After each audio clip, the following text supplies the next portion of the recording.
Yeah, good, right? I'm good with that. So many sites now that are unbiased, but they present both sides of the argument.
I, okay, I'm not now. Did we start over?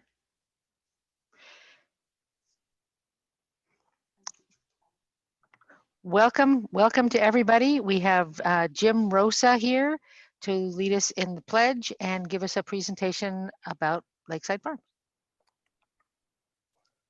All right, thank you, School Board, for having Lakeside Farms present tonight. First of all, I want to congratulate Board Member Taylor on her reelection. We're excited for the continued future and success of Lakeside Farms. And then congratulations to John, and thank you for your time serving our district. And I'm excited to meet Laura, and I think it's Laura Hofer. So that'll be exciting to have her come on board. All right, so here we go with Lakeside Farms. We're gonna have the Pledge of Allegiance, which was led by a kindergarten class.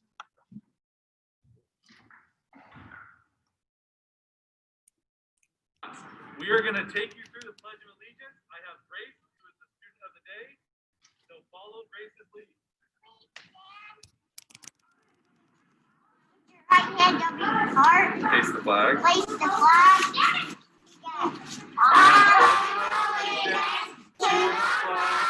Of the United States of America and to the republic for which it stands, one nation, under God, indivisible, with liberty and justice for all. All right, great job, Mrs. Andrews' class.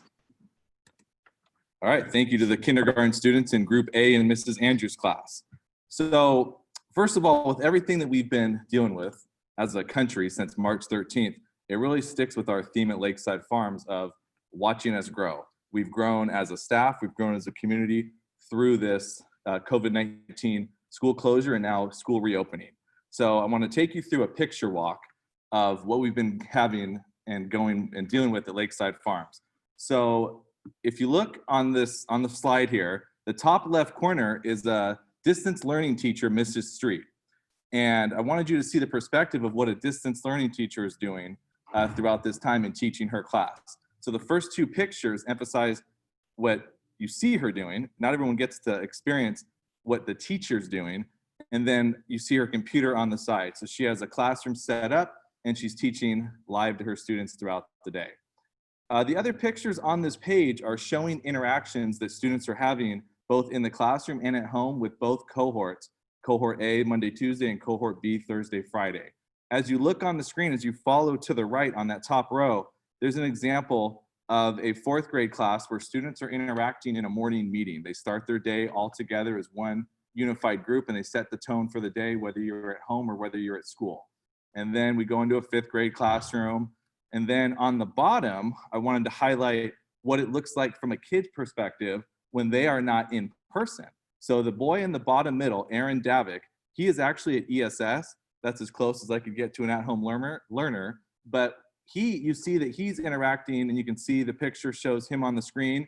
And then to the left of that, in the bottom left-hand corner, that is his class the same day, about 30 seconds later, as soon as I could get from ESS to the classroom, to show how the two interact with one another.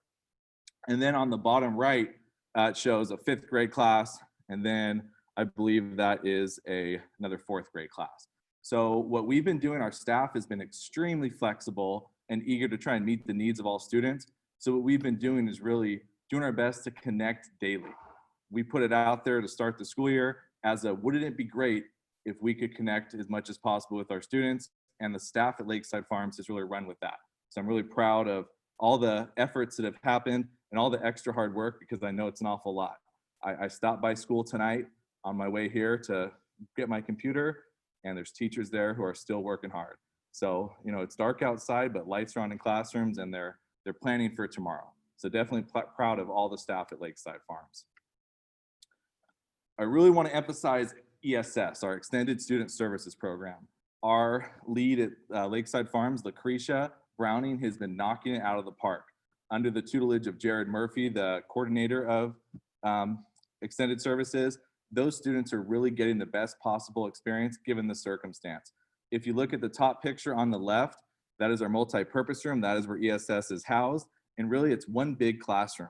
They utilize desks that are spread out beyond 6 feet in there, so students are socially distanced, and the staff in there does an extremely great job making sure that the students are connected on their Zooms and really keeping up and connecting with their classrooms, whether it's through Google Classroom or Seesaw.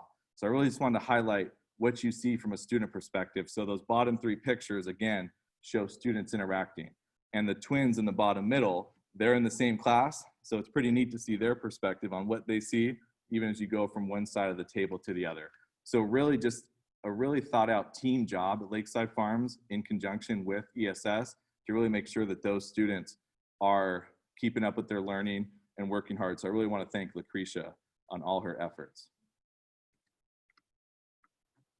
All right, next up, I wanted to take you through the lens of what school looks like outside of the classroom right now. The pictures on the left, you'll see a classroom outside. 1st grade classes have students bring towels or blankets.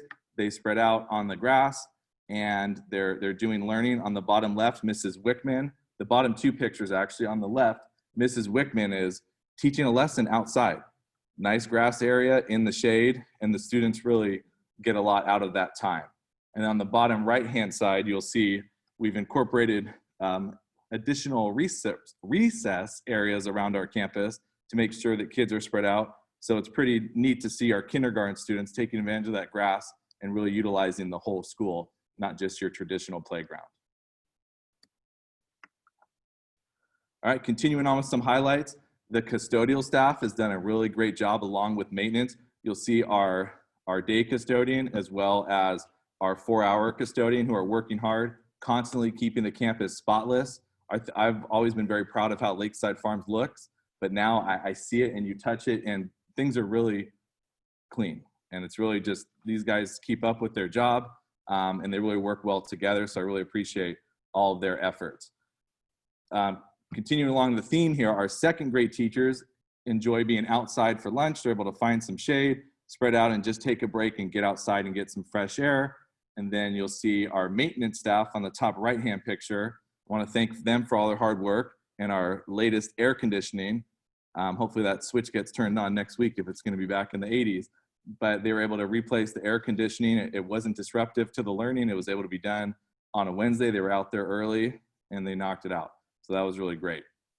On the bottom, you'll see how students wash their hands in a classroom. When they come in and out of the classroom, they line up, they wash their hands. The bottom middle, I'm sure a lot of you have seen the highlights of the hand washing stations that our maintenance department had put together. So that's them getting utilized in action. And then I really wanted to just mention the atmosphere around campus and all the challenges that we faced as a district and as a school in dealing with change and something different. The attitudes have been really positive, and they've been really accepting of just doing things differently and thinking outside the box. So I saw a couple of our 4th grade teachers the other day, and you know, they're both wearing spirited tie-dye shirts. And it just really shows the atmosphere, no matter what day of the week it is. It's really a positive atmosphere, and I really appreciate when everyone steps on campus, it's game on, and they get it going and doing what's best for kids. One thing that we continue to strive for is to give students a lakeside farm experience underneath the LUSD umbrella. Our biggest goal that we have is equity in all classrooms. And we really want equal access to education for every single learner that steps on our campus, no matter what their background is. We want our students to have the same learning experience across the grade level and across the school. And I've seen that. This is my 3rd year at the school, but I've seen that continue to grow. So I feel really good about when a student enrolls in the school, whether it's in the summer or during the school year. You know, they always want to, parents are shopping around and they want to find out, well, what teacher should I have? And when I can say you're going to get the Lakeside Farms experience no matter where you are, that's really a proud moment. So I appreciate the team effort that our teachers have really been working together and making sure that our students get the best. And on that note, come and grow with us at the farms. We'll keep with that farm experience. And then we also have an Instagram account. I need to do a little better job of posting there, but that's one way to find out what's going on our campus. Thank you.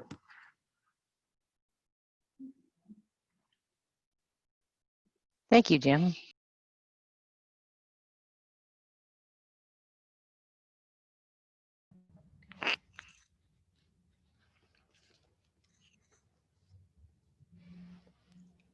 Dr. Johnson, you have an Yes. update for us?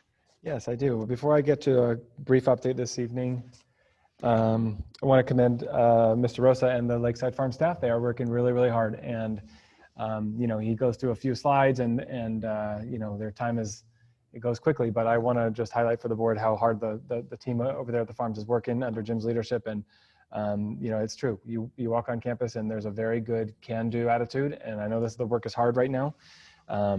And there's lots of new things for us this year, but kudos to you and your team doing really good work for kids. So thank you. Before I get to my formal report, Jim kind of beat me to the punch there a little bit, but I did want to, John is on the call, and we wanted to thank Trustee Butts for his 4 years of service with us. I know we do have one more special meeting on Monday, but this is our last kind of regular meeting. So we wanted to honor and thank you for 4 years of excellent service on our Board of Trustees. And I know, John, you've said many times that, you know, your goal in serving on the board was to give back to the community and give back to the district, and you've done an amazing job, and we all were very appreciative of your efforts. And for staff who doesn't, you know, follow board action, you know, and our public who doesn't follow board action, maybe week to week, month to month, Trustee Butts has been really involved from day one in our facilities work and supporting the bond projects and being aware on the board level of some of the things that are going on, and has helped keep that kind of on the front burner for us. Helped shepherd through the facilities master plan and some big heavy lifting a few years ago. So I just want to appreciate and offer you some words of appreciation. Also, you're not here in person, so we'll save this for you, but we have a piece of the rock here for you, which is a kind of a tradition here in Lakeside that we give to retirees and folks moving on. And I'll just read it for you if I can. Oh my gosh, this is like 4-point font. I don't know how small this is. Thank you on behalf of the children of Lakeside. Your service, dedication, and commitment reflect the excellence that we value. So That's from all of us. And then we'll have this for you as well. There's some candy in here, but we want you to remember us every morning when you get up and have your morning coffee. So thank you to Trustee Butts for your service. We were very appreciative. And with that, I will move on to my report. So we do have a special meeting on Monday to discuss more in depth the district's reopening plans. So I'm going to save most of our comments for Monday. But this evening, I've asked Dr. Winspear to give the board a very brief COVID update just on the cases that we've had since we last met. So the board is aware of those. And then Dr. Reed will present academic data that we've collected since the beginning of school. So the first trimester is just about to end, and Dr. Reed will present academic data. So with that, if Natalie is on, we will have her. There she is. I'm here. All Let me share yours. my screen. Okay, so very quickly, this is the same information that I presented to you last month. However, it is updated to reflect any changes that have occurred since the last board meeting. So this was the data that you saw last month. As of October 7th, 2020, these were the number of students and staff who reported having symptoms that could have been, that are associated with coronavirus, not necessarily coronavirus. The number of folks who reported that they were close contacts of someone who did have a positive coronavirus test, and then anyone who had a positive test in our system. So now, as of, sorry, my,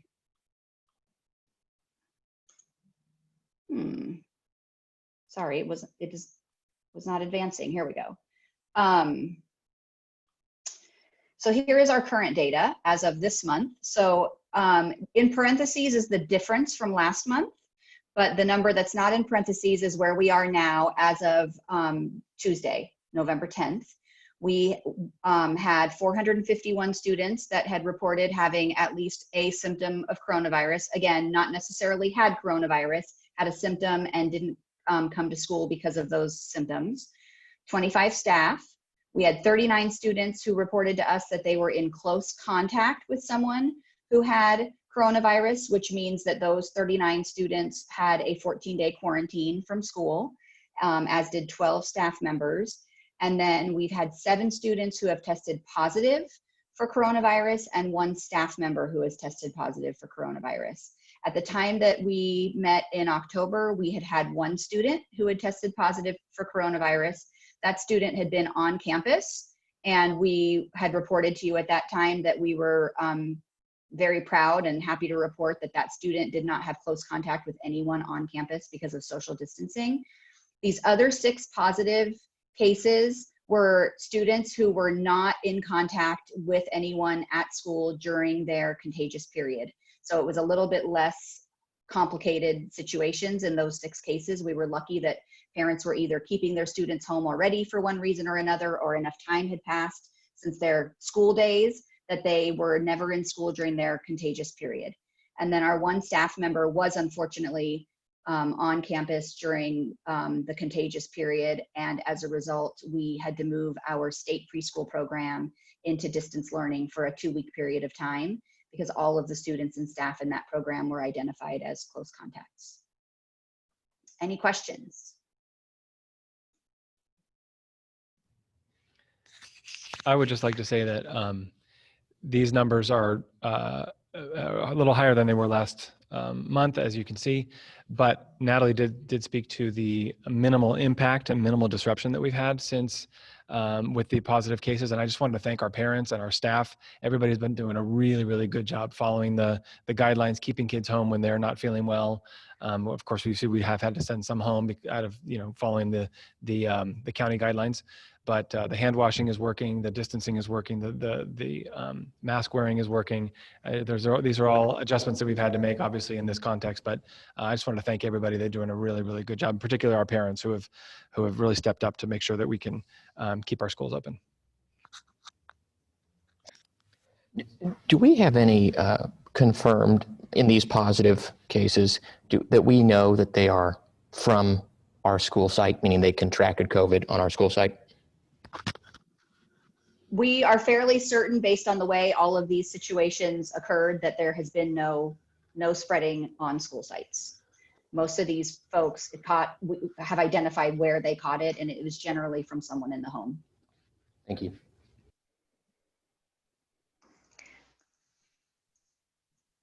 Thanks, Natalie. You're welcome. Okay. Kim?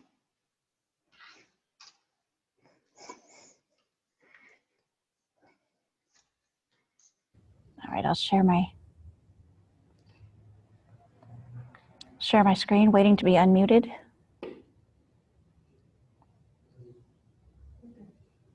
Okay. Okay, thank you.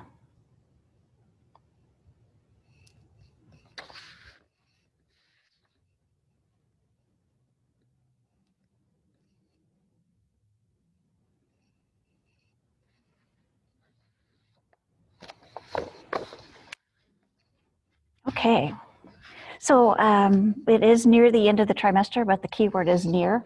So while it's not the end of the trimester, we do not have some of the grades that we need to give you a full picture, but I can give you a pretty good picture of what we have so far. Before I start, I want to say a giant thank you to our dear Kelly Gilbert for helping me put all this together for you. So here's what we have. We have an assessment called the MAP assessment. It's an assessment that we piloted for the first time last year with 4 of our schools. The MAP is an online assessment that is Common Core aligned. It's adaptive, so it works kind of like this. A student will take an assessment item, and if the student gets that question correct, they go to the next one that's more difficult. Then they keep progressing to more difficult questions as they get answers correct. If they get an answer incorrect, then they'll get a question that's a little less difficult. And the test keeps going regardless of grade level until they get to a point where they get 50% of the questions correct and 50% of the questions incorrect, which gives us a really good idea of where students are performing academically. So we're giving this assessment to students in reading and in math this year. So this assessment is, it's helpful to us in that it's a growth measure, very similar to how every year you might put your child up against the door frame and mark where the growth, right? So it's a growth measure in that respect. So what you see on your screen here is the lighter blue. Those are the scores for our fall MAP. We give this assessment 3 times a year. So this is the assessment that we gave in the fall of 2019-20, compared to the darker blue, which is the fall administration of 2021. So the number of students, the N, is the number of students that took the assessment both in 1920 and in 2021. So you can see 2nd grade all the way through 8th grade there. And again, the score is for reading. The score that you have, the fall norm, the line across the top with the orange with the stars, that's the normed, that's a measure that is normed against hundreds of other students, hundreds of thousands of other students from across the country. And it basically tells us what the achievement is of other students, so that we can say, okay, we're not comparing LUSD students to LUSD students, we're comparing LUSD students to how students across the nation. So it's a norm reference assessment. So you can see that we're actually doing better than our students did this time last year. Any assessment has to be viewed with caution for several reasons, and one of this one is no exception. So we need to look at these results in terms of several considerations. One consideration is that it was a pilot for us last year for some schools. This year, it was a pilot for a couple of other schools, or I say pilot, a first-time administration for a couple of other schools. So that's one thing to consider when you're looking at these data. The other thing to consider is that the orange norm, the fall norm, is pre-COVID. so these are 2020 norms, so they're relatively updated, but it is based on students that weren't experiencing school closures as a result of COVID. So let me go on to math. And you can see a similar trend. You know that math has always kind of, those of you that have looked at our data before, you know that math has kind of always been an area that we've been working on. And we're scoring similar in math. So our data is, you can see that third grade was a little below, but everywhere else are very close to meeting that national norm. And in every case, our students this year are outperforming, just like in reading, our students from this time last year, which is pretty impressive considering when schools closed and that our schools have all this year either been in distance learning or hybrid. So kudos.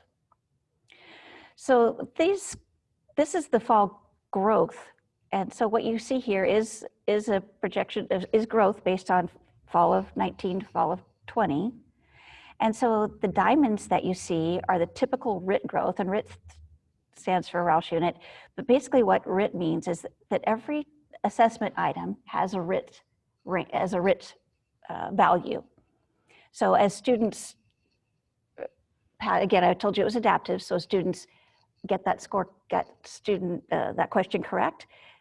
Then they get another one that's more difficult, or they get one that's less difficult, and those RIT values are assigned until the student gets an actual RIT score, a Roush unit score. And so what you're looking at in the diamonds is our second grade's average RIT score. So you can see that in second grade for reading, our RIT score is between 16 and 20. And sorry.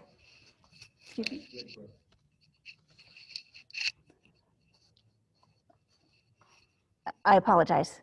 RIT growth. The blue bar is the LUSD's RIT growth during this period. So the blue bar is LUSD's growth, and the diamond is the norm. Okay, I think I said that backwards. The diamond is the norm, and the bar is our LUSD's RIT growth. So you can see that second grade just didn't quite make it. Third grade killed it. Fourth grade was almost there. Seventh grade, eighth grade in reading, their expected growth was right there. In math, again, we talked about math. It's kind of always been a challenge for us, and we continue to work on that. But you can see that second grade, they were right up there, but we had some, we're not there yet. And as you know, this is encompassing fall growth from 2019 to 2020. So. All right, I'll show you the next one. So we use an app called Achieve 3000, and Achieve 3000 has an assessment called a level set, and then this level set, it also assigns a Lexile. So what you see here is in grade 2, you see the blue bar is 1920, and the yellow bar is 2021. And the orange bar represents the college and career readiness goal. That college and career readiness goal expects would expect students by high school to be at a range of 1,300. So you can see that our second graders are right there, our fourth graders are right there, and according to the Achieve 3000, we're falling behind a little bit. I should mention that Lexile level has to do with text complexity, how complex the text that students are able to read is. So, and Achieve 3000 has a high level of text complexity, which we want for our students, but you can see that we have some room to grow in 6th, 7th, and 8th, 5th, 6th, 7th, and 8th. All right, so what I'm showing you next is our D's and F's. This is not the end of the grading period, so this doesn't come from the report card, but this does come from the the schools maintain a running tally of where students are, their grades. So we were able to pull that. I'm sure that a lot of this will be reconciled before the grades are reported, but here's where we stand at this point. In 1920, Tierra del Sol had 762 students, and 93 of those students, which is 12.2%, had D's or F's in English. Lakeside Middle School had 823 students. Sorry. Excuse me just a second. Oh, I can't get out of it.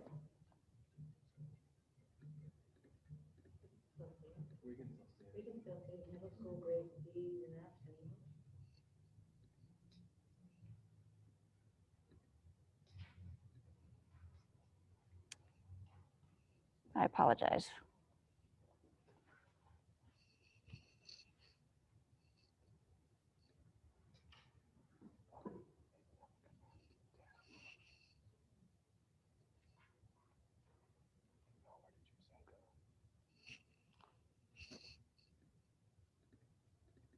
It's right there. Sharing is paused.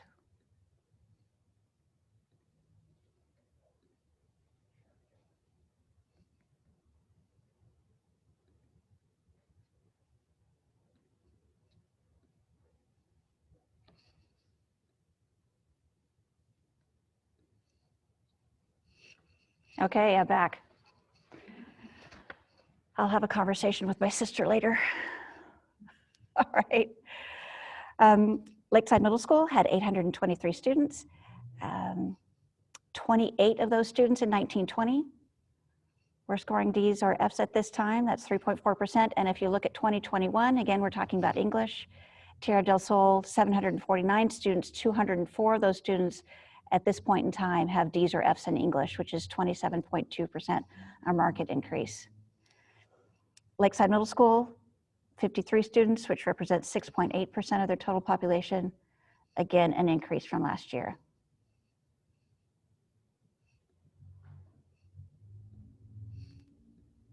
Sorry. Looking at math, Tierra del Sol, 1920, 11.9% D's and F's. And if you look at Tierra del Sol in math in 2021, 30.9% of students have D's and F's in math right now. 1920, Lakeside Middle School had 9.4% versus 16.6%. Again, a market increase in D's and F's at this point. And then the final piece of data that I want to share with you is days lost to suspension. At this time last year, the elementary schools had suspended 21 students for at least a day, and middle school had suspended 35 students. This time last year, we've suspended 0 students from elementary and 1 middle school student. So I recognize that we have been in distance learning. Students have been learning from home, but they have been back at school for a percentage of time too. And anecdotally, I'm hearing from teachers that behavior is, and administrators as well, that behavior, disruptions due to behavior has been much better. So I'll pause to see if there are any questions that I can answer for you about the data that I've shown you so far. I've got a couple questions. Firstly, thank you guys for putting this together. I know that it was a lot of work, and so I appreciate it. I do have a question. So on the first slide that you presented, it had the norm, that line, that's the norm. So if I understood it correctly, it's a national norm. So it's of students across the country, and then the blues are our district. Yes. Okay, that's Yes. helpful. Okay, good. Yes, so the light blue is as the second graders from last year, Mm-hmm. and the dark blue are second graders from this year. From this year. Okay, Okay. And for each year, the sample size was the same. Well, it wasn't, what's represented here is only students that took this assessment in 2019 and 2020. Okay. So that I could So show it's the you same students. growth. Okay. Okay. That's helpful. And then I guess really the only other question is on the Ross section, the Ross scoring with math, I believe it was. So I'm just trying to understand what they look like. So we've got that purple block is our district, and it's the same kind of trend line like it was before. That norm is a national norm, and this purple block are the kids who took the test last year and this year. Yes. Okay. But the difference is now we're talking about growth. Growth. Okay. So And it's before like we were talking about achievement. So MAP says, based on where these students scored, their projected growth I see. is this much. And so did the student, this is Did they based on grow? the number of students, right? The number of students that actually met their growth target. Gotcha. Okay. Okay. That's helpful because those are two distinct measures then, right? Okay. Yes, correct. Excellent. I have a couple questions. Yes, ma'am. So the one-to-one time that some of these students or that all of the students are getting, do you think that's reflected in the increase? The smaller Smaller class sizes. and the ability for the teachers to have more one-to-one time because they only have half the number of students. I think it's very difficult for me to say exactly what the increase is due to. And I would say that it's probably a combination of things. I'm going to make a big projection here, so you can't hold me to it. But what I think is happening is I think that our teachers are reporting the relationships with their students are stronger than they ever have been. And we know research has shown us that that's a precursor to learning. Students have to feel strong relationships with their teachers. Those relationships, according to the teachers, have been impacted by small class sizes. So I do think that's a contributing factor. Teachers are also reporting that they, even though they're only with kids 2 days a week, they are reporting to me that they feel like they're able to get a lot done in that amount of time because they're with smaller groups of students. So that could also be a contributing factor. On the other side of that, it could be the differences in the groups of kids that we're testing. So I can't say it's a direct correlation. Okay. And what about, to the slide on grades and the D's and F's? I mean, is there any kind of a universal grading policy? How do the teachers actually do their grades? So, no, I would say that there is some variance. When the Distance Learning Committee put together the distance learning plan, one of the things that they felt strongly about was that students' behavior and their ability to attend, and I mean come to school or attend their Zoom sessions, should not have an impact on their grades. And so with this data that I have in front of me and the access that I have to grades at this point, I can't tell whether that is happening or not. I do know that there is some variance in how teachers assign grades between the two schools, and sometimes within a grade level, and sometimes even within the content areas. I'd kind of be interested to know why the teachers attribute the increase in D's and F's. I don't know how to find that out, but that would be an interesting thing to me. I agree.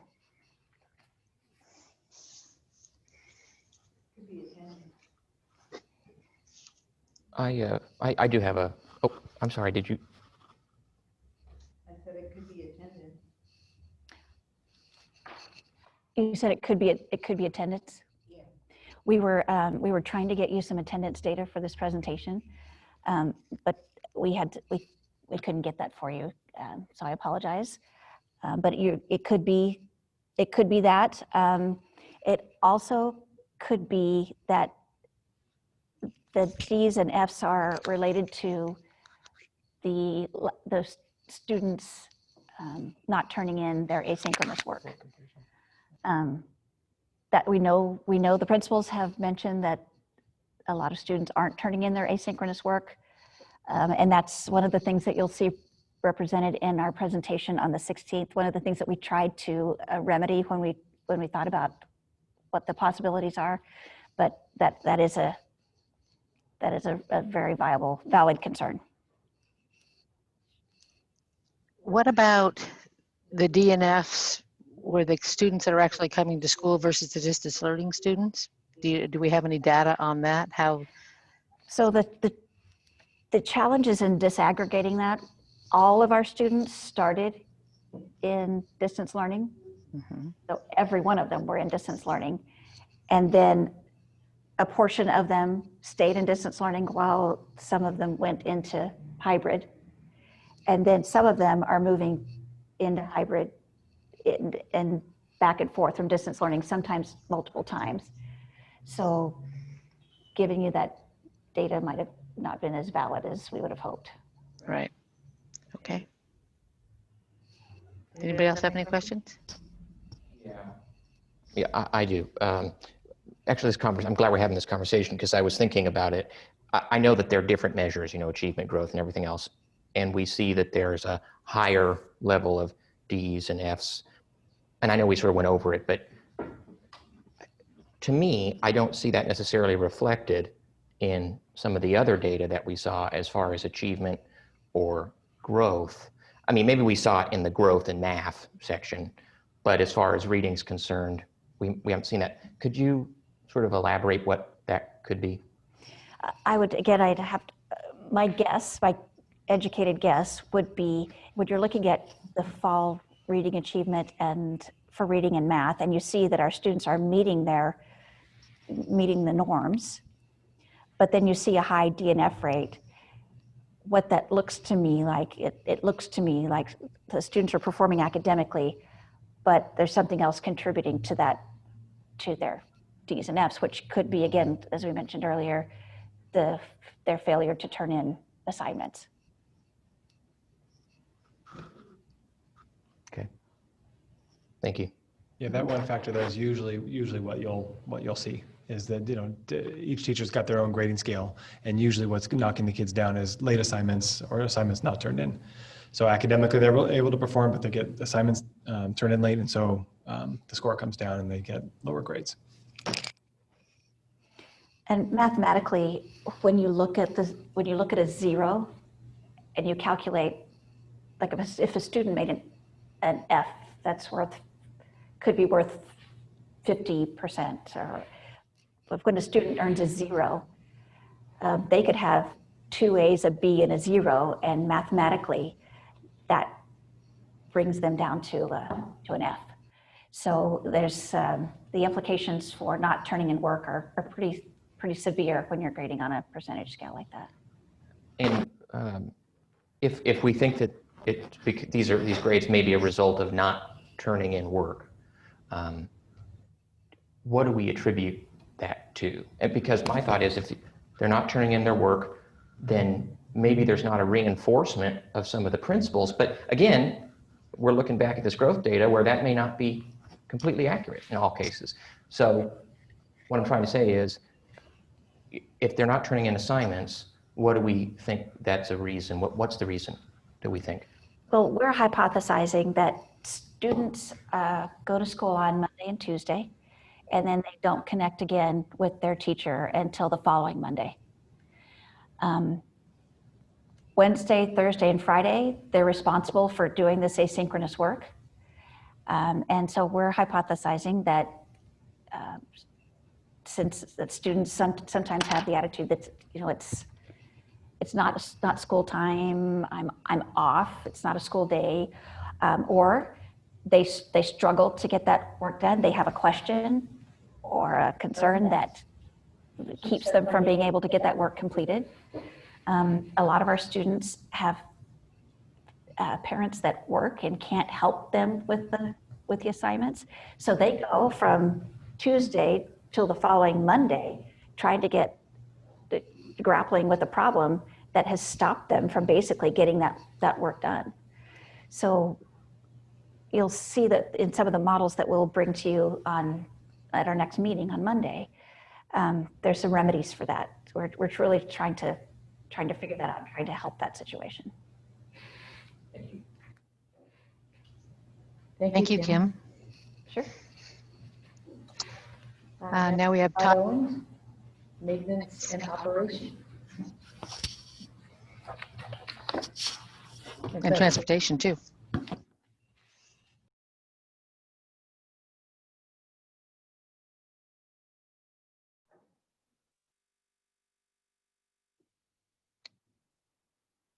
Okay, can you guys hear me? Everybody hear me all right? All right. So I'm here today to give the annual report to the board. Thank you, board members and superintendents, for having me here, and the Zoom audience for hearing this out.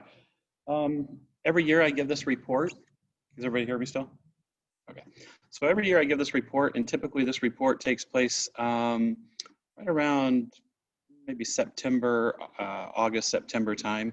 So we had some other stuff going on during those times, so we've pushed this presentation out a little bit. So the information that you're going to see is from last school year. So this is our last fiscal year, 1920. So we're going to be going over really quick the maintenance that we do, the operations, transportation, and our facilities work. So your maintenance department in the Lakeside Union School District has 10 maintenance workers, 1 administrative support specialist. We take care of 500,000 square feet of interior space on 100 acres of property. And in this last year, we completed 2,002 work orders. We are also still doing our Wednesday maintenance, although it has tapered off a little bit since we've started this COVID cleaning and such. Remember, these pictures are pre-COVID, so these people are not wearing masks because this took place last year. And here's a few examples of just really quick, some of the things we've done in that last fiscal year. We've installed some cameras up at Eucalyptus Hills on the new shade structure. During the construction, we built a temporary playground for the kids to play on while we were working up there. The water main had a leak. We had to end up coming in and replacing a portion of the water main. Jared helped out with this project here. ESS funded this. This is the old kindergarten playground at Riverview. We asphalted that in. We did a couple of Gaga pits. That was a big thing over the last couple of years, was Gaga pits. I don't think we're using any of those right now, but those were a big hit. We did some fencing over at Lemoncrest, some of the roof drains over at Lakeside Farm. So this shows that our guys aren't just doing maintenance repairs. We're actually getting down into the ground and doing some infrastructure that's underneath the ground. Lakeside Middle School this last year, we installed 2 bottle filling stations just in time for the COVID that we were seeing.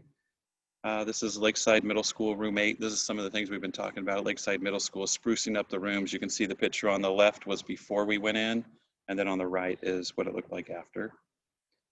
Over at Lindo Park, we had some safety issues with some head knockers over there, so we added some supports below those to cover those up so no kids ran into those.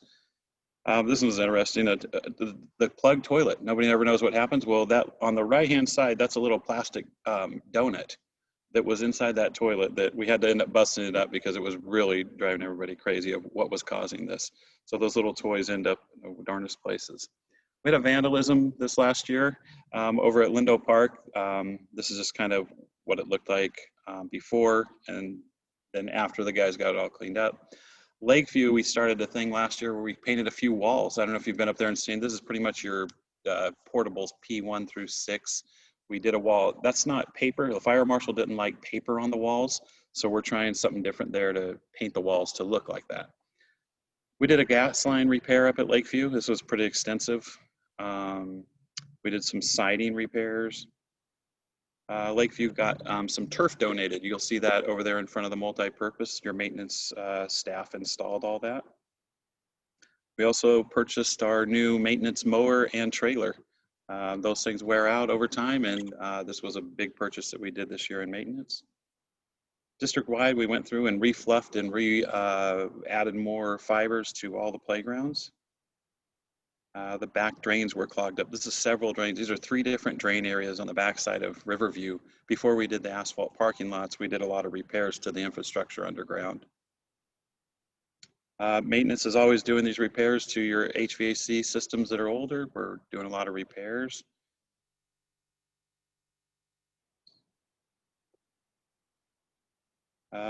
This one right here is a storm drain entrance up at Winter Gardens. This actually is in the County of San Diego's literature on how to improve a storm drain now. They actually took pictures of this and put it on one of their flyers. So then we're starting to get into the summer of our year where we're building these COVID hand washing stations. This was literally the first picture up there in orange is a piece of construction paper that I cut out, and I told the guys, this is what we're going to build. And they kind of laughed at me a little bit. And as we got further into it, it turned out really, really good. The guys were super excited to do the project. We ended up building 9 of these, and we're actually going to build a small version for another playground that needs 1 more of them. But you can see the little guy up there, that's up at Eucalyptus Hills. We saved some little steps so the smallest kids can actually use these. In addition to that, we also built these sneeze guards. You'll see them at the front desks of every single one of your offices. And remember, this is right at the very beginning of COVID. We started right away. So we had all of our offices, all of our hand washing stations, all done before school started.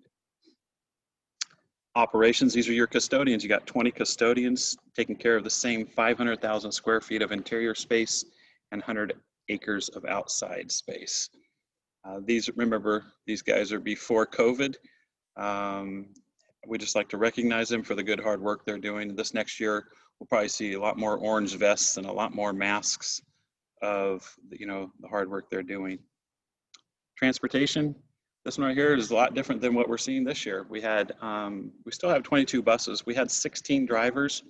We had 4 aides, 1 dispatcher, 1 driver trainer, 2 mechanics, 1 admin, a specialist.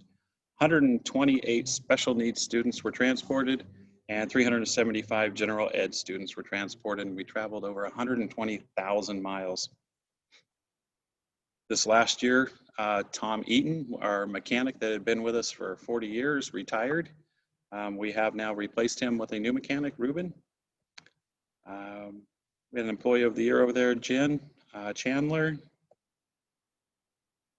These are just some various pictures of our day-to-day operations. We bought a brand new van. That van will start being used more here as soon as the non-public schools start coming on. Still, a lot of those are not running right now. A couple more pictures of transportation. Then your bonded facilities. The next few pictures are a few items, things that were completed over the summer as part of our bond program. Out here in the central kitchen, if you haven't had a chance to go look at it, that picture on the left is the original freezer, and the picture on the right is the new freezer. It's approximately 4 times bigger than what was there before. They also got new restrooms, not just improvements to the existing ones. We tore them completely out and rebuilt them complete. If you get a chance to go look at those, they turned out really nice. And now we're continuing with some touch-up paint on the inside of the building. Looking forward to multiple phases of that project. Eucalyptus Hills, we did the parking lot up there. That's complete.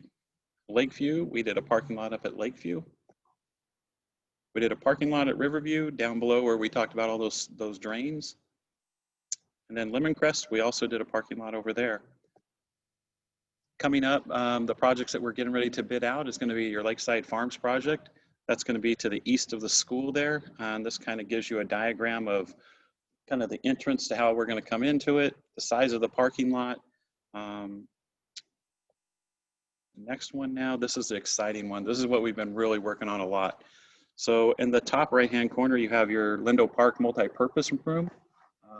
That's kind of a rendition of what we are looking that it's going to look like, and maybe we'll put a marquee someplace there in the front so that when you drive by, you'll be able to see that.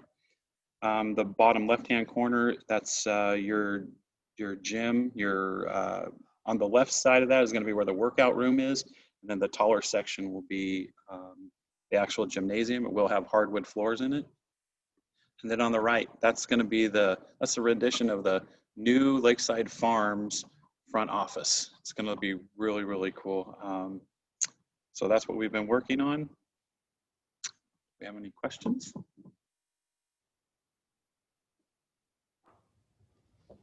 No questions. I just want to thank you guys for all your hard work, all the building of all the hand washing stations and everything. And I think the most important question is, why did they name it a Gaga pit? Like, I'd really like to know. So thank you guys. I'll research that for you. Please do. Get it back to me. I'd love to know. Anyway, thank you guys for all your hard work. Really appreciate it. Looks really good, thank you. Everything looks great. Thanks, Todd. I will say real quickly on the hand washing stations, as soon as I started sharing photos around to other superintendents, when the first prototype went out, we were getting offers. They were saying, "Can they build them for us? We'll pay for them." So we almost started a little side business for us, but didn't have the capacity for it. And then so next year, your TDS watershed project that I saw that'll be in next year's presentation. That's going to be an awesome one. Wait till you guys see that one. Your crew is amazing. Thank you, Todd. Thank you, Todd. Okay. Trustee reports and comments. Andrew. Okay. Well, I want to congratulate Rhonda on a victory and welcome her back to the board. I'm looking forward to working with you. And then I want to thank John for his years of service on the board. He's been a rock for our facilities program and honest and a great colleague. Even if we don't always agree, I've appreciated working with you. It's great to have your contrast. So thank you for your service.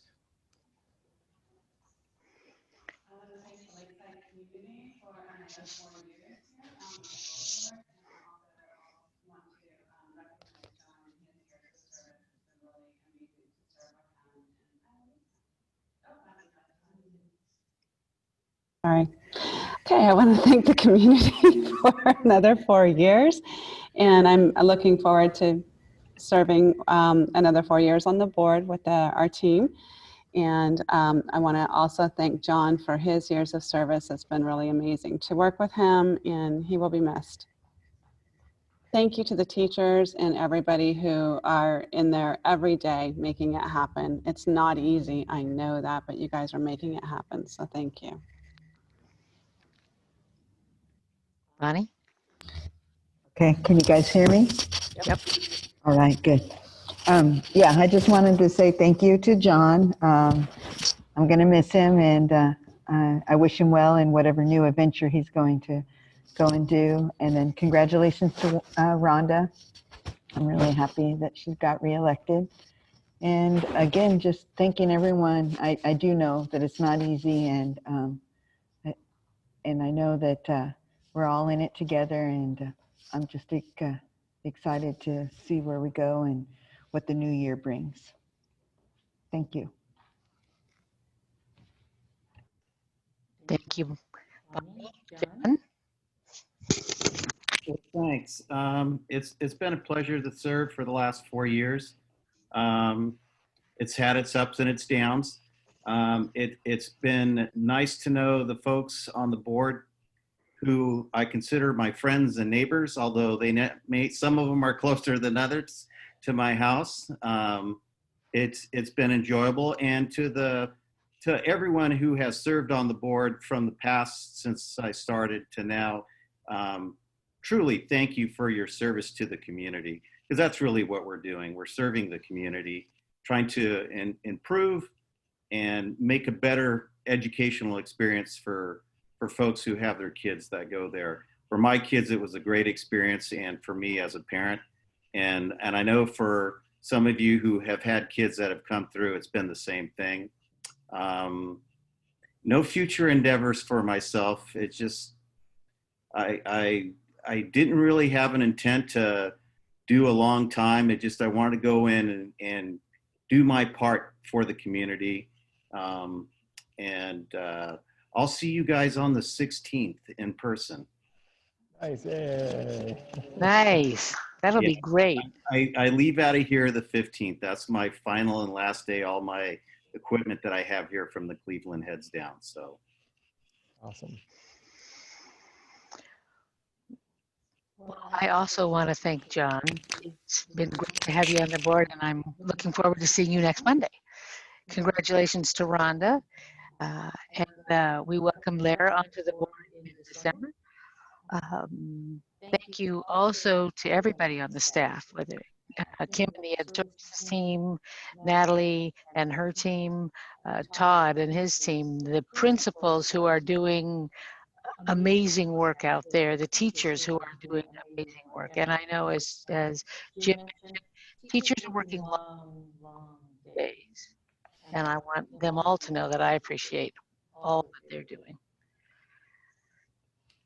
Okay, it's time for to hear from members of the public. And I think we have 4 speakers.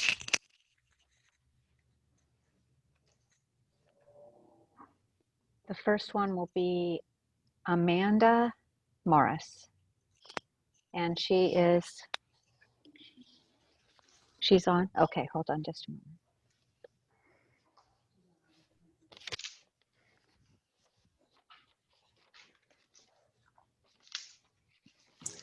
Hi, can you hear me? Hi, Amanda, we can hear you. Hi, I appreciate that. Would you mind actually allowing someone else to go first? I am driving and I am exiting to the side of the road right now. Sure. We'll put you in at the end then, Amanda. Perfect. Okay. Who's next?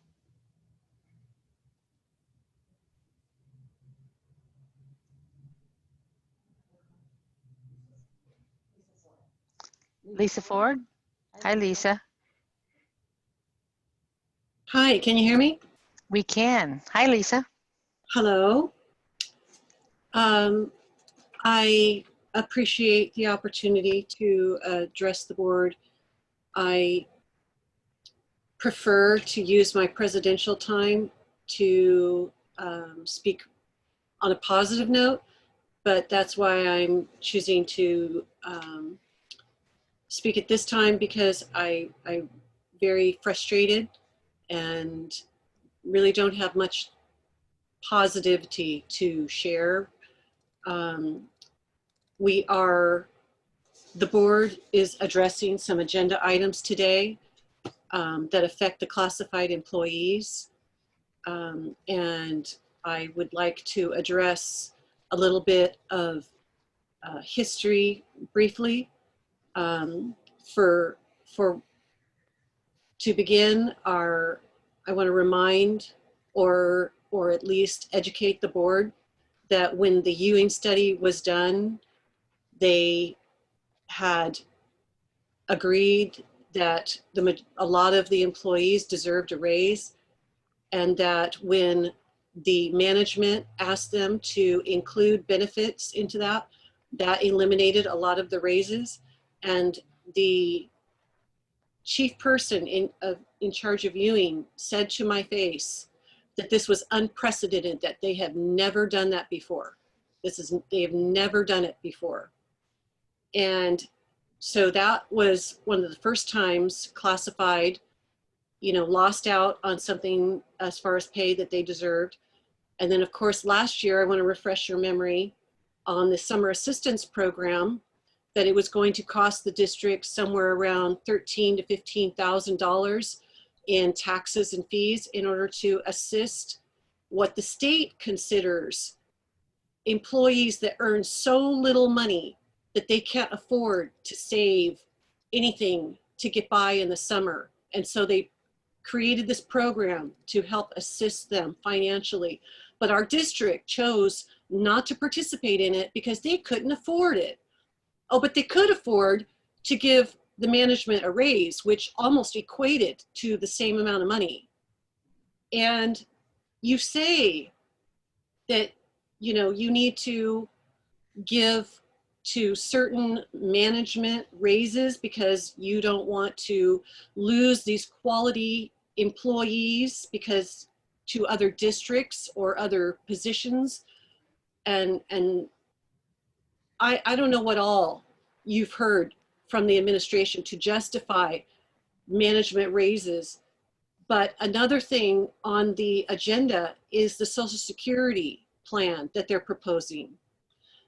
Here is another thing that is taken off of the backs of the classified employees, the lowest paid employees of the district. We make 1/3 of what the district budget allots for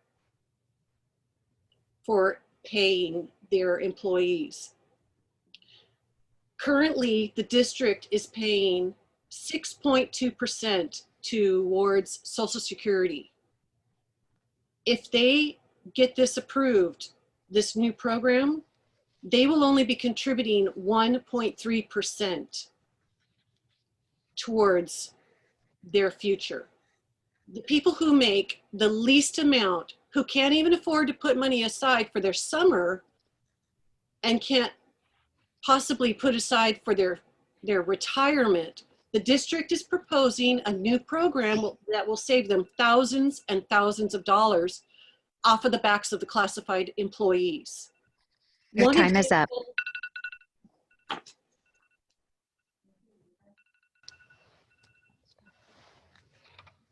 Amanda might be off the road and ready to talk.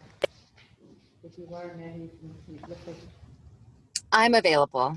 Okay, good. Go ahead, Okay. Amanda. Welcome. Perfect. I just want to say thank you for taking the time to listen to public comments. And so I do appreciate that. I have 2 children, one at Winter Gardens and one at Riverview, 1st grade, 3rd grade. And I guess what I would just like to ask perhaps prior to the next meeting, which I know we'll be discussing some specifics, again, following up to the transition back into full time, but I personally would like to receive specific feedback on how the district is addressing the lack of immersion on the 3 days a week that the students in the immersion programs are not in school and not being instructed via Zoom. So just specifically what the district is doing different than they're doing with the regular non-immersion comprehensive sites within the district to ensure the students receive the immersion on those 3 days a week that they're on home study. And just to make a statement, if any teachers are listening, I know that the teachers are working more than they should. I think if anything, the hybrid model is probably much more taxing on them, both with their physical time as well as their emotional time. And I am beyond happy with the way that the Zoom as well as the at-home learning has been delivered. I want to be really, really clear on that Riverview and Winter Gardens has done a beautiful job. I am a 15-year employee of San Diego Unified School District, and I am beyond impressed with Lakeside. However, prefacing this with the fact that they're not being immersed. And when we do talk about students returning, I do think that those students need to be prioritized.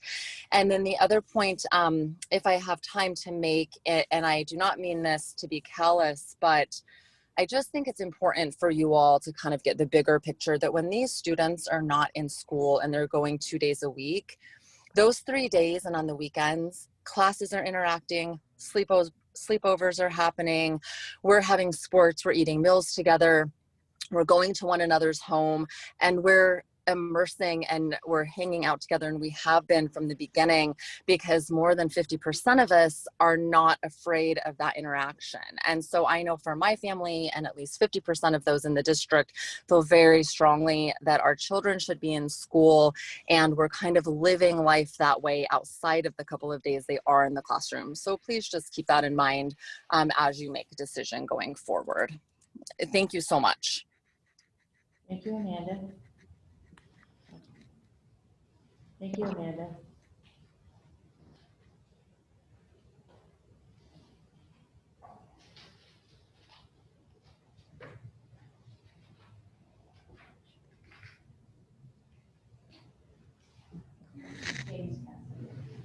James Cassidy.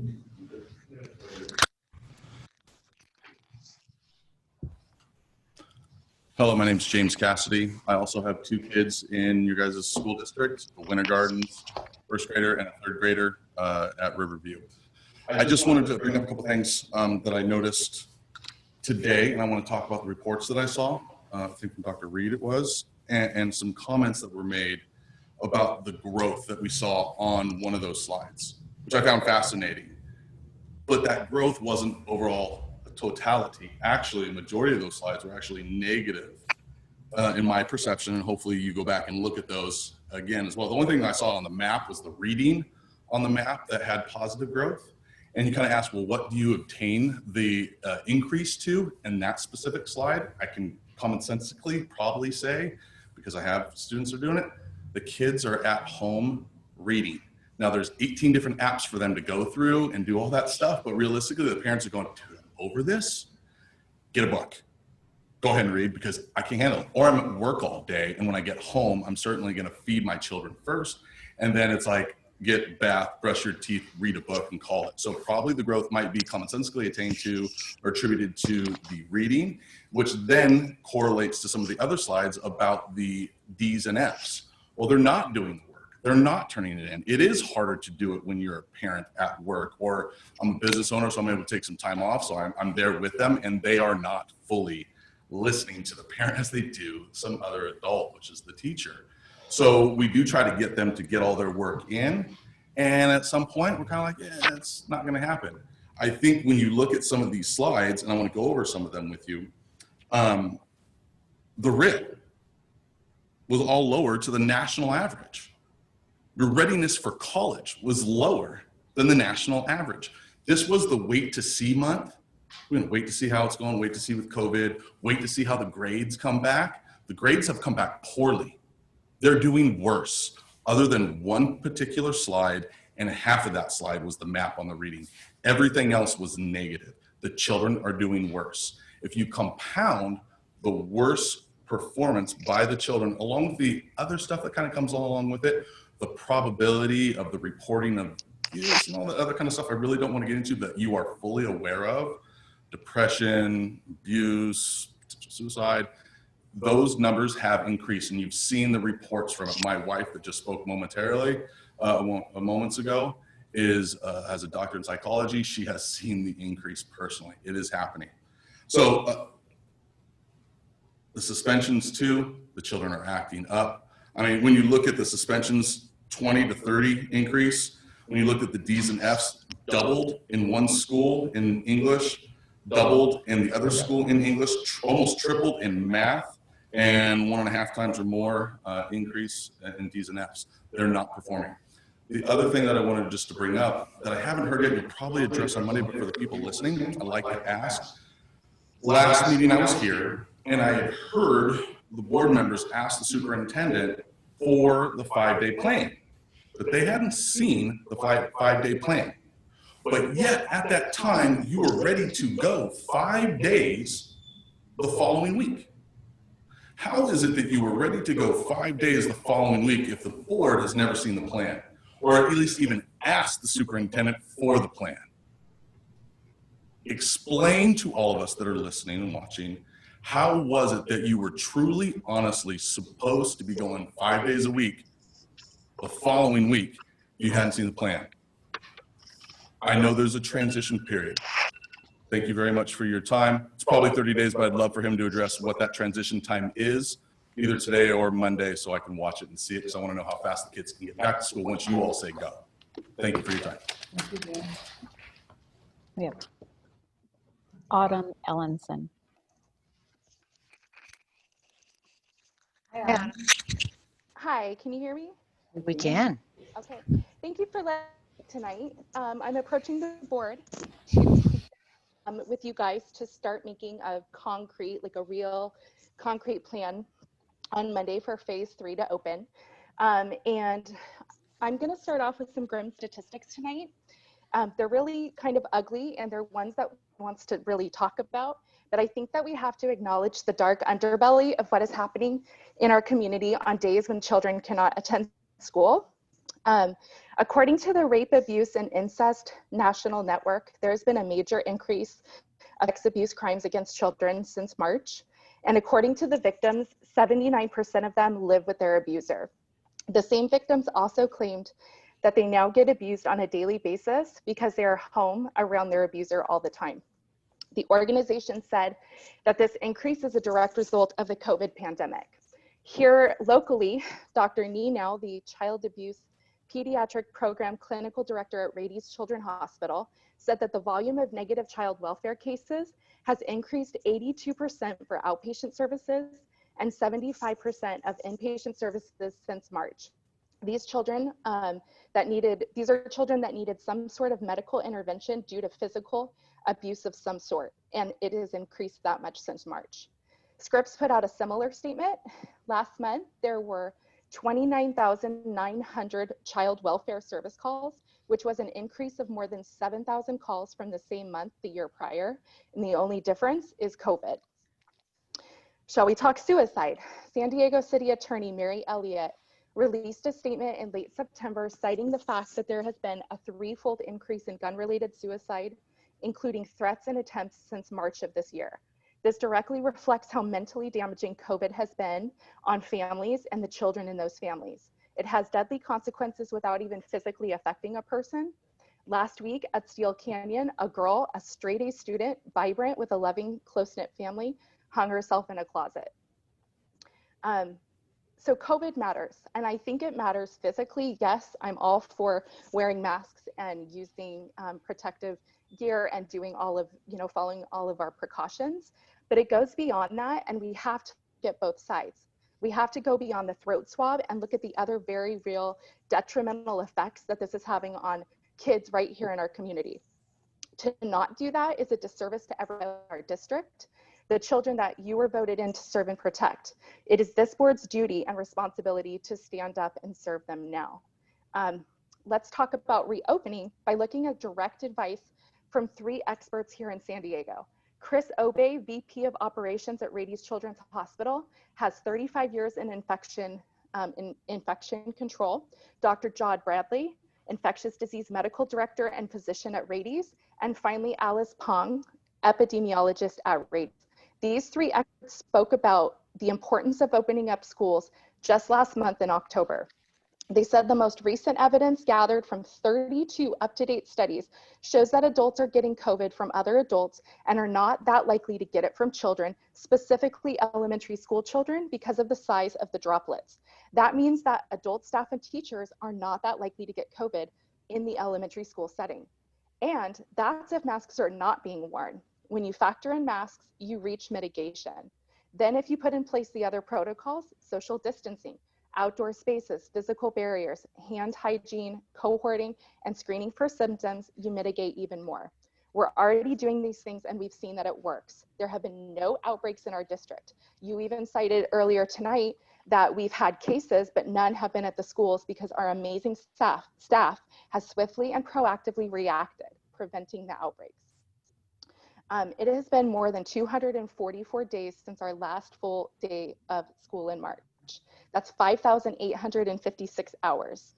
If you want to talk about minutes, that's 351,000 minutes. And it's been long enough. It's time that we make a plan to serve. Miss Ellison, your time is up. Okay, thank you. Thank you. Our next speaker is Joni Collins. Hi, Joni. Hi, everybody. Good evening, governing board members and assistant soups and superintendent. Just quickly, I want to say thank you to John for his service. That 4 years sure went by fast, and congratulations to Rhonda. And I look forward very much working with the new board. So I have 3 items I want to speak on, and hopefully I can get time starting now. The first item is regarding the public comment in the COVID agreement. I just want to say, we are CSE is pleased we came to a fair agreement regarding the COVID agreement that mind you includes 8 pages long. Both teams spent many sessions at the table. All in all, I feel we came to a fair agreement and that both sides can be proud of the agreement. I just want to acknowledge both bargaining team members on both sides. For the district, Aaron Garcia, assistant soup and the chief negotiator for the district, and our new executive director, Cesar Morales, Todd Owens, director of maintenance and operation, the district council, of course, and I don't want to forget our classified employee, our confidential classified Rachel, who was there faithfully taking the notes. On the CSEA team, Lisa, CSEA president, and the chief negotiator, vice president David Myers, Lucretia Browning, negotiating team member, Peggy Overland McKay, negotiating team member, Diana White, a negotiating team member who was with us most of our sessions until she had her new baby girl, and myself, Joni Collins, as the CSEA Labor Relations Representative, talking fast. My next item I want to speak on is the 4.3 under business item. It's the resolution to authorize the participation in the 3121 Social Security Alternative Plan.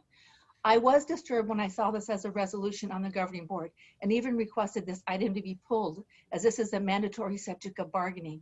Ms. Garcia did respond to my letter right away and said this only applies to the substitute classified employees for now. My question would be, in reviewing the overview of the 32-1 FICA Social Security Alternative Plan, the question is posed, can I choose not to participate in the plan? The answer is, if it's the resolution is passed, the answer is no, according to the overview attachment. And many of our substitute employees become permanent classified employees. Would that mean they would not have the opportunity to participate in Social Security? Is this resolution being adopted this evening by the governing board as a slippery slope for Social Security for our classified part-time employees who do not have CalPERS retirement, but currently have Social Security when they reach retirement age? Yes, we are in negotiations regarding this, and CSEA has many concerns and questions which we will reserve for negotiations. Item 4.4 is the other item I want to speak on regarding the management and confidential salary increase. As you were aware, in the spring of 2020 and in the summer of 2020, CSEA classified bargaining unit was the only folks that took a hit. The data specialist position was eliminated, causing bumping, and an FTE of an accounting technician where a classified position went out the door. The utility driver and food service was reduced from 12 months to only 10 months, impacting his income and his retirement. In addition, this summer, the EL instructional assistants were impacted, which also resulted in bumping, and classified positions were out of work during a pandemic. As stated before, CSEA and the district are in negotiations. The district had shared the budget doom on the first day of negotiations, and we're very clear there is no money for salary increases. Yet, we see otherwise on the agenda this evening. The action tonight is salary increases for management positions. How does this help the morale for classified employees? It wasn't too long ago, I stood here at the governing board meeting when administrative staff was all getting salary increases the same day that food service workers' jobs were being eliminated. Shame on you. Let's fund Your time is up. not administration. Thank you, Joni. Lisa, is that all the speakers? Okay, great. I know. Yeah. So Natalie will be presenting to recognize Officer Judy Ramirez.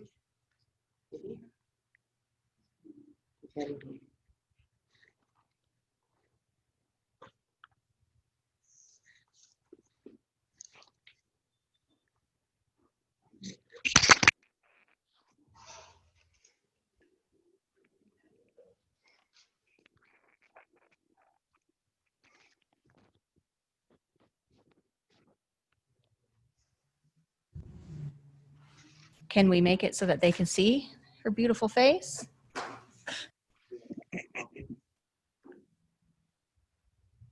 Sorry, what?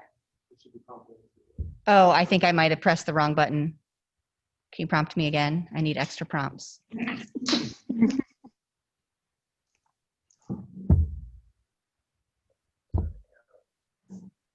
we go. Thank you. Okay, good evening, governing board members and community.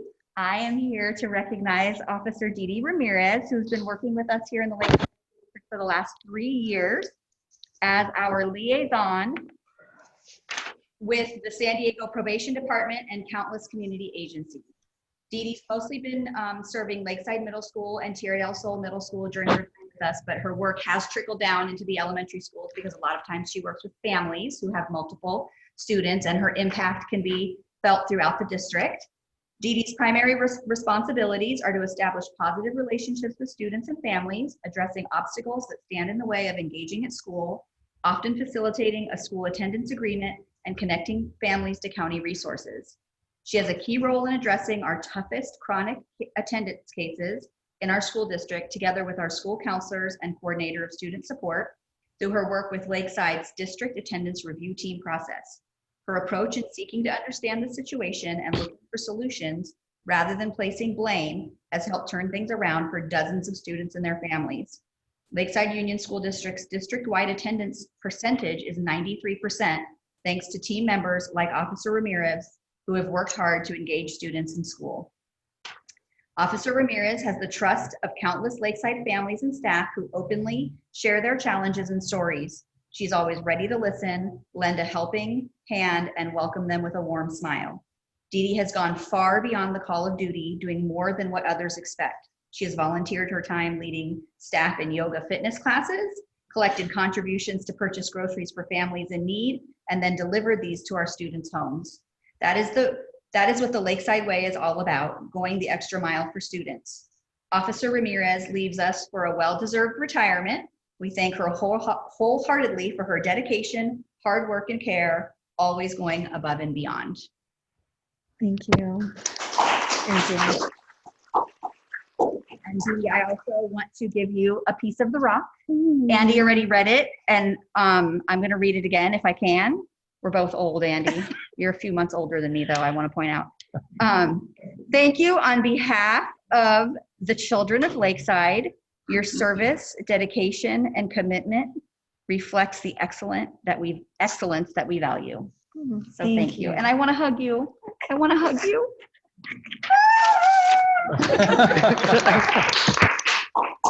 I do want to say it's been such a pleasure, such an honor to work in this district with so many hardworking staff. I mean, it's always a team effort, and I'm just super honored to have been part of that team for these last few years. So thank you.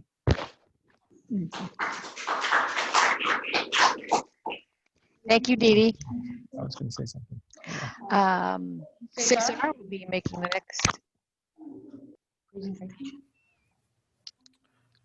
Absolutely. Thank you very much, trustees and Lakeside community members joining us tonight. It is a pleasure to celebrate our 2019-20 Site Employees of the Year. I want to start off by recognizing our Teachers of the Year by site. Nicole Curtis for Eucalyptus Hills Elementary, Manan Mansour, Lakeside Farms Elementary, Wendy Ward, Lakeside Middle School. And while Shani Dillon and Thais St. Martin are no longer with us, we definitely want to take a moment to recognize their recognition as Teacher of the Year at their site.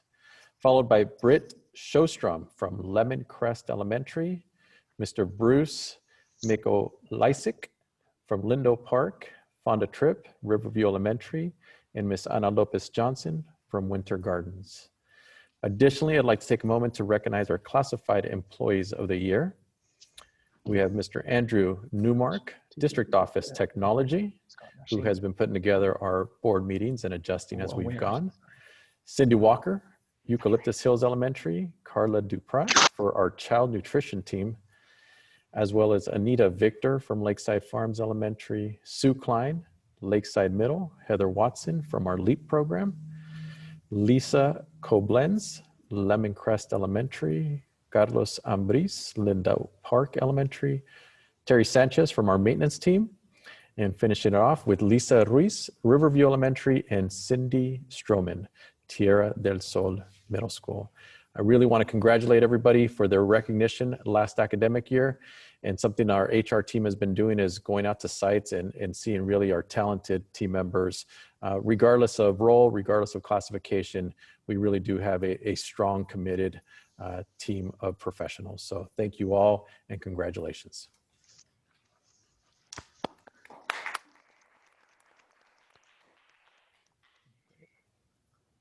Thank you, Cesar. Okay, I'd like to open a public hearing. To receive input from the public regarding disclosure of the side letter of agreement related to the COVID-19 public health emergency for California School Employees Association as Chapter 240. We've already heard on those, so we'll go ahead and close that. I need a motion to approve. I move that we approve the 500 agreement. You're on item 2? Are we on item 2? Right. Yep. We want to second that? I'll second it. Still trying to figure out how to do this all in here. All in favor? You just raise your hand. We can see everybody. Thank you. I need a motion to approve the side letter of agreement with the California School Employees Association as Chapter 240 with regard to the COVID-19 public health emergency. The agreement addresses safety, leaves, compensation, classified service work, and other miscellaneous items pertaining to the novel coronavirus, public health emergency, and CACA classified staff. So moved. Seconded. All approved? All in favor? That's everybody. Thank you. We will also have a public hearing. We need to open a public hearing pursuant to Government Code 3547A regarding a tentative agreement from the California School Employees Association and its Chapter 240 for the district regarding the summer assistance program for classified employees so that negotiations may commence. This is for information only and does not need a motion. Would someone like to designate the consent agenda? Need a motion? Mm-hmm. I make that motion. Second. All in favor? Okay, and so now we'll approve the consent agenda. Is there anything anybody wants to pull? Yes. I'd like to pull 4.3 and 4.4. Okay. Anybody else? Okay. So we'll approve all but 4.3 and 4.4.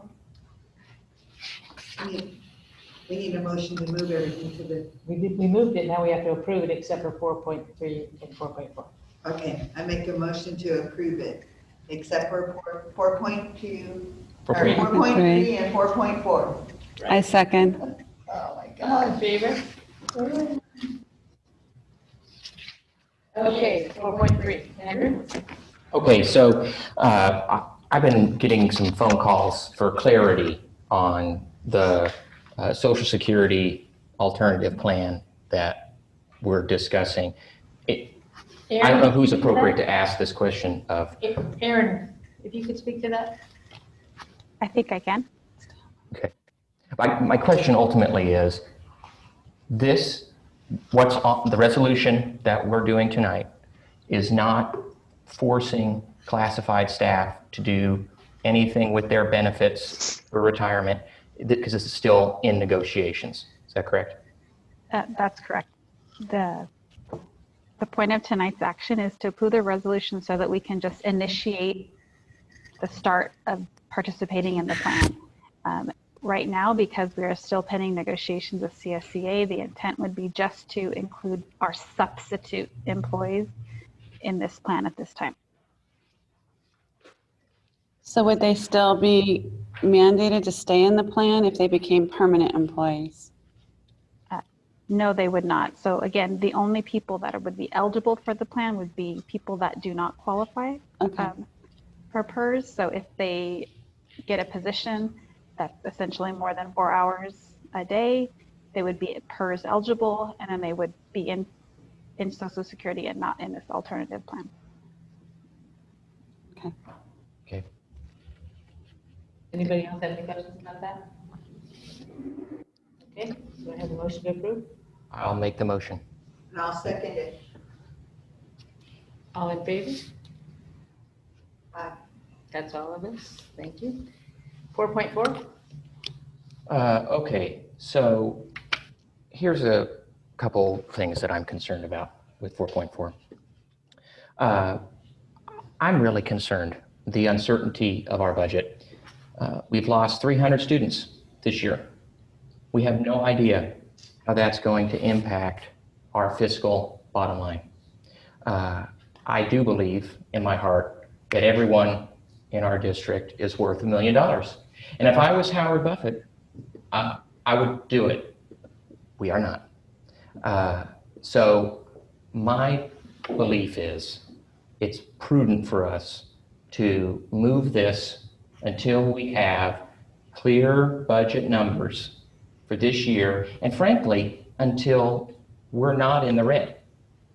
I think we need to be consistent when we're talking about raises.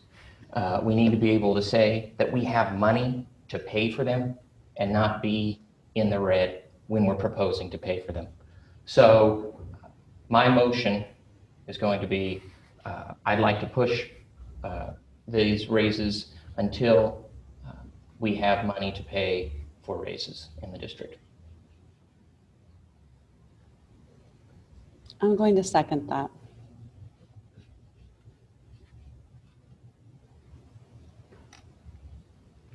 Okay. Anybody else like to discuss it? Nope, I gave my case. Okay. Well, then, I would just like to add that it's just, God, this is such a hard one. I mean, it really, and I have gone back and forth and back and forth and back and forth, but it's really, really hard, even though it's a reorganization, to offer raises to management when we're not offering and haven't for a while anything to non-management employees. And so I feel like it's just kind of a slippery slope. Well, to be walking in. Correct me if I'm wrong, Aaron. When we did the UN study, the classified employees that were indicated to need a raise, we gave them those raises. That's correct. So we did, in fact, even though we haven't given an overall raise, we did give the raises to the people that the Ewing study indicated should have. The Ewing study indicated that the managers should get these raises as well. And I feel like since they had no representation, they didn't get their raises, while the classified people did get their raises. And so I feel strongly that the managers should get the raises that the Ewing study indicated a couple of years ago. And that's how I did. And I respect that. I'm looking at where we are today. We're in an uncertain time. I want to make sure that we're sending a right message of prudence. We're not saying that these aren't going to happen. That's not what's being said. What's being said is we're not in a position at this point to do that. And we need some clarity before we do that. And we don't have it. As I said, we're down 300 students. That's going to have a hit. We don't know, honestly, how long COVID's going to last and the fiscal impacts on our budget moving forward there. There may be no COVID money next year from the state or the feds. So I think we really have to be thoughtful that every penny is going to matter moving forward. Well, I've also thought about all the things you said.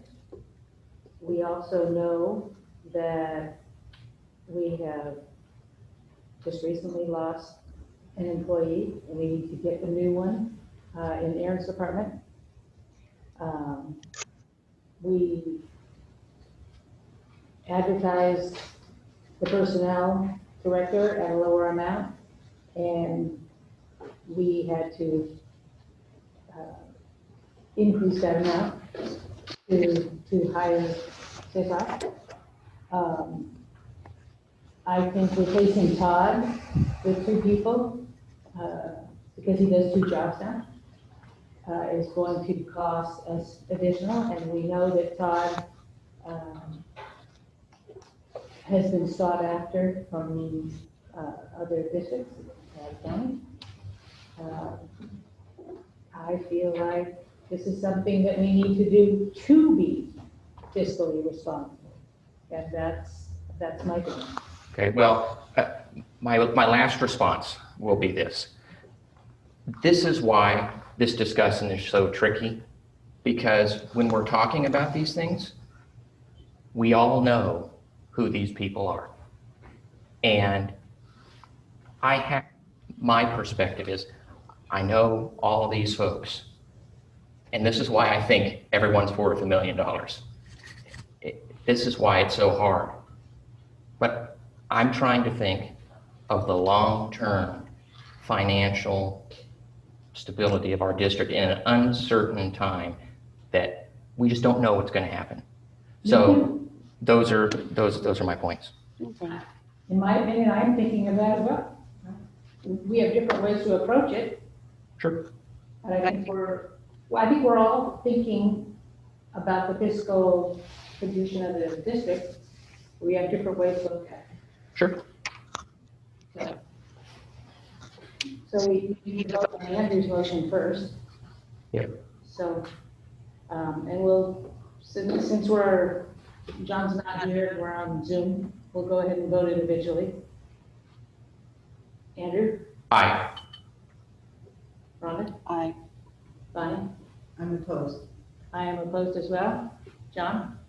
Oh, So the motion failed 3-2.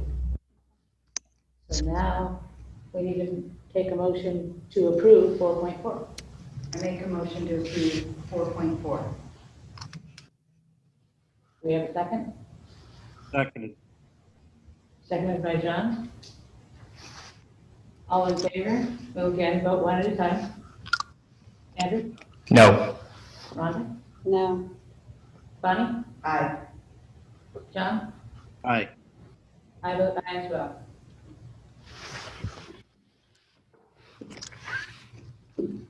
So And we move on to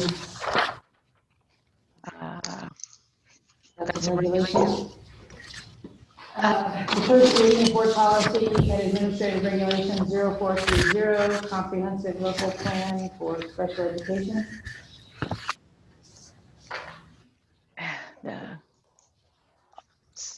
Anybody have any questions about that? I do, actually. Go ahead. So we've reviewed a local plan for special education recently, I believe, right? Is that correct? Yeah, let me have Natalie come address this. I'm here. Oh, there she is. Thank you. Natalie, can you answer that question? Was that a question? Yeah. So Yes. So this is the board Go ahead. I'm sorry. Did we review recently a SELPA plan? I believe it was a couple months ago, right? Okay. And was that the 1 time in 3 years review that we had to do it? Yes. Okay. So we won't see it for another 3 years. The actual local plan. Yes. This is the board policy that says we need to have one and we need to follow it. And that was Okay. the actual plan. Okay. Thank you. Okay. The first reading of board policy and administrative regulation 4113 assignments. There were some changes for that, but it seems like it was pretty straightforward.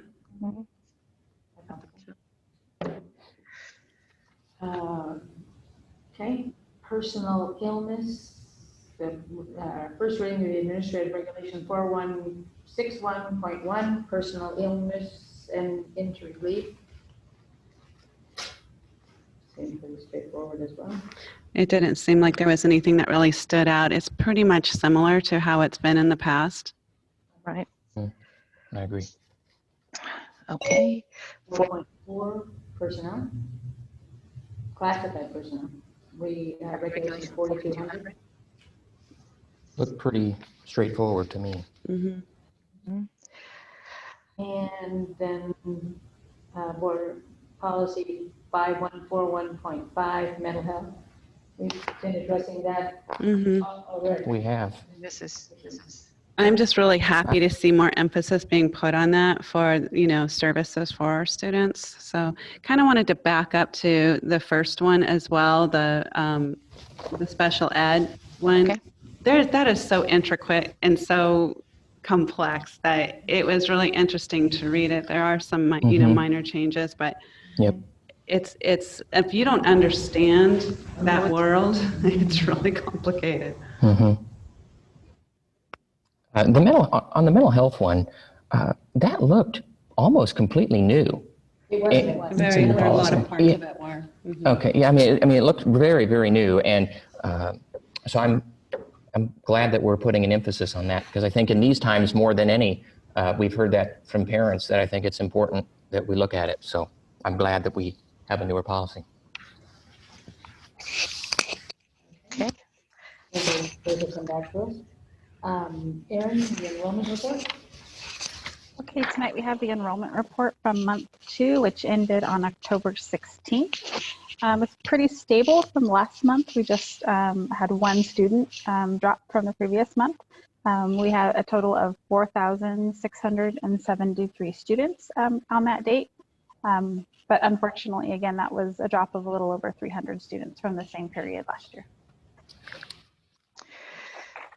Okay, and the quarterly investment report? Okay, so this is the investment report for the quarter ended September 30th of this year. At that time, we had a little over $24 million on hand in the county treasury in our pooled school district account, and our funds were earning 1.339% of interest. Okay, thank you. Anybody have any questions about that? Okay. We'll hear from Kathy Spreckle. Is Kathy with us?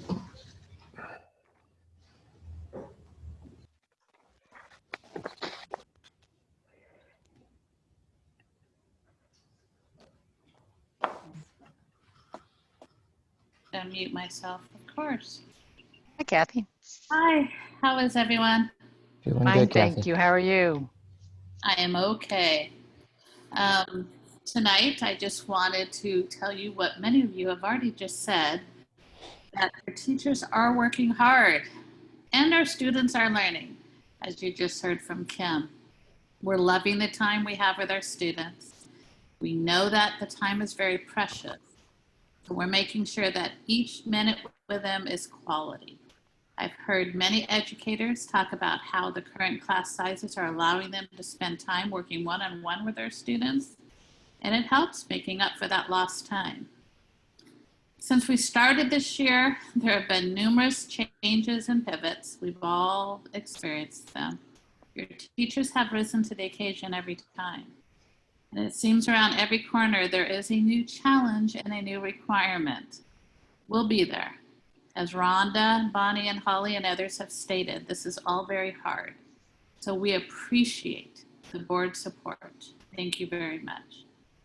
Your teachers are determined to do this right and to do the best for our students. So thank you again. That's it. Thank you, Kathy. Welcome. Next, we'll hear from Lisa Ford.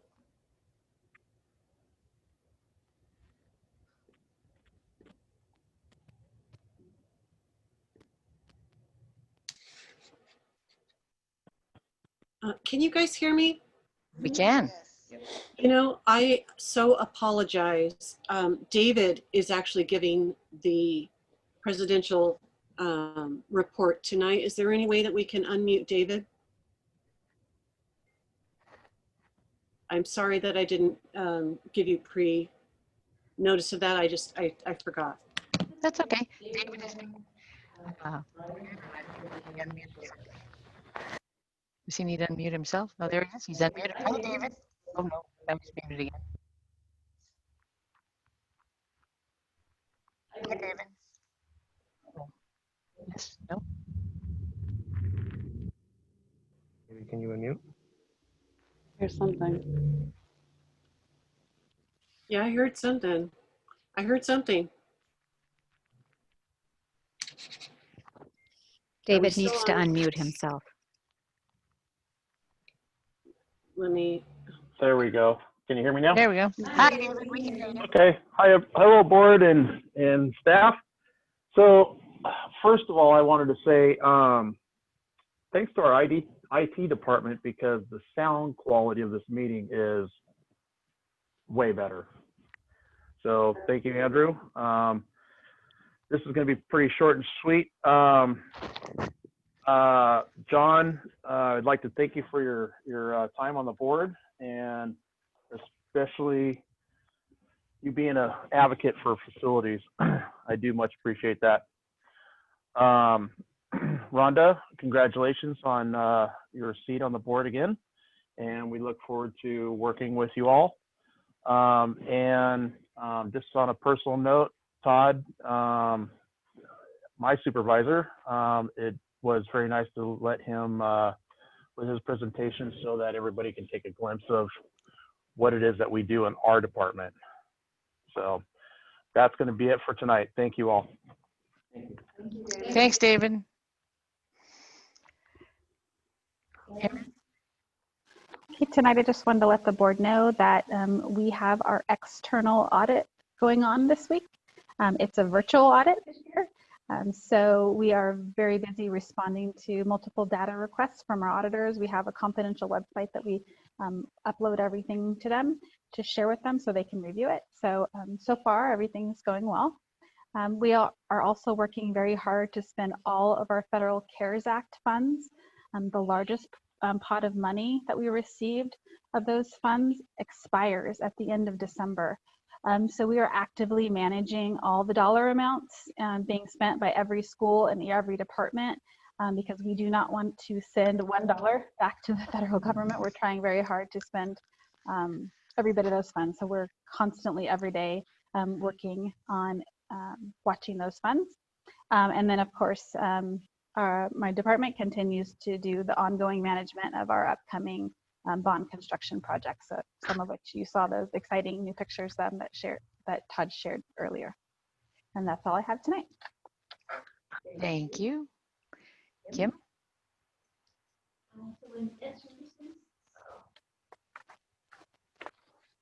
Okay, here we are. In Ed Services, as you know, we missed a step or two with our alignment and calibration work that we did over the summer with our building our matrices. And so we are working with our teachers and in the Ed Services Department and our principals so that we can try to get that back on track, try to build in some of the supports that teachers would need to be able to actually do that difficult work. We're visiting sites. It's so amazing to walk into classrooms and see our teachers in an environment that's not really conducive to collaboration. It's amazing some of the ways that teachers are making collaboration actually work. And I'll show you a video of that when we, from Lakeside Farms, when we meet again. Walking through Lakeview, it's just, and I saw some actionable feedback that a teacher gave students that just made me want to cry. It was so awesome. We are planning our January PD Day. Super excited about that. And other than that, we're just working on developing those instructional models to be able to give you some ideas at our November 16th board meeting. Thank you very much. Andy? Thank you. Yeah, just to say that we're looking forward to the conversation on Monday.